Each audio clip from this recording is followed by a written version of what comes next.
It was a Sunday night. I was sitting on the floor of my apartment, bills spread out in front of me, and I was counting $1,000. That was everything I had. No backup plan, no one I could call, just $1,000. And a choice. I could hold on to it, play it safe, and 6 months from now, probably still go broke. Or I could invest it, put everything on the line, and hope. I wasn't about to make the biggest mistake of my life. This is not just another success story. This is the honest, painful, raw truth of what happens when you lose everything and decide to fight anyway.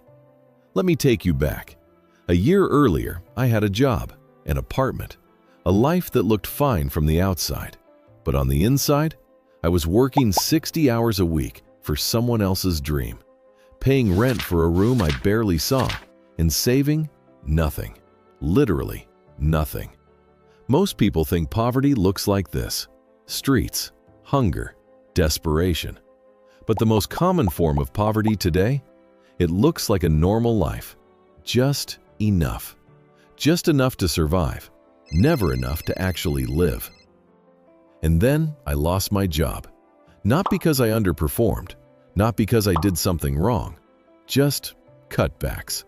An email on a Tuesday, and that was it. I had 3 months to figure something out, and after 3 months, $1,000 in the bank, and a world that wasn't waiting for me. Here's what most people do when they hit zero. They wait, they hope, they look for someone to save them. And I get it, I really do. Because in that moment, every decision feels like gambling. Every dollar you spend feels like a betrayal of yourself. But here's what I learned. Doing nothing is also a choice, and it's the most dangerous choice you can make, because money that stands still dies slowly. Silent inflation, silent losses, a bank account that gets a little smaller every single month. So I did what most people are too afraid to do. I sat down and I studied. Every night for 3 weeks straight. No Netflix, no going out, no distractions. Just me, my laptop, and the one question that would change my life. Where can $1,000 today become $1 million in 5 years? Let me be honest with you. There is no magic trick. No crypto that makes you rich overnight. No guru showing you the way for 3 payments of $97. What I learned is simpler than that, and because of that, harder to accept. Rule 1. Stop thinking in dollars. Start thinking in assets. Money in a savings account is not an asset. It's an illusion of safety. Assets are things that work for you while you sleep. Stocks, index funds, skills that generate income. Those are assets.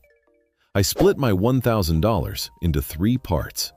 $500 went into a broad index fund. No hype, no gambling. Just the market, over time, doing what the market does. $300 I invested in myself, courses, books, one specific skill I could sell. And $200 I held back, as a buffer, as ammunition for the moment an opportunity would show up. And this is where the story gets really interesting, because that $300 I put into myself, that skill I learned, brought me my first freelance client within 6 months. That client became a second client. That second client became a network. That network became a business. The $1,000 wasn't the starting point of an investment portfolio. It was the starting point of my mindset.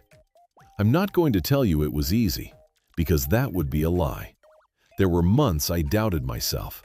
Months I thought, maybe I'm just not the person who gets to do this. Maybe this is only for people who already had a head start. But I kept going. I kept investing. I kept learning. I kept building my assets, even when the market dropped, even when the clients temporarily dried up. And then, something happens that nobody tells you about. You look at your screen one day, and the numbers don't match the person you used to be anymore. Because that person with $1,000 in the bank, that person is gone. In their place stands someone who understands how money works, someone who owns assets instead of debts, someone who no longer works for money, but someone money works for. And that moment, that exact moment, is not when you become a millionaire. It's when you think like one. I'm not telling you this to show off. I'm telling you this because I know someone is watching right now, sitting on the same floor I once sat on, counting the same bills, asking the same question. Is there still a way out of this? And the answer is yes, but not back, forward. The $1,000 didn't save me. It was the decision to do something with it. It was the refusal to give up. It was the belief, even without proof, that it was possible. You don't need $1,000 to start. You just need what I had on that Sunday night, a choice. If this video stirred something in you, don't let it stay a feeling. Do something, today. One decision, one step, one investment in yourself. And if you don't know where to begin, subscribe. Because in my next video, I'll show you exactly how I did it, step by step. Until then,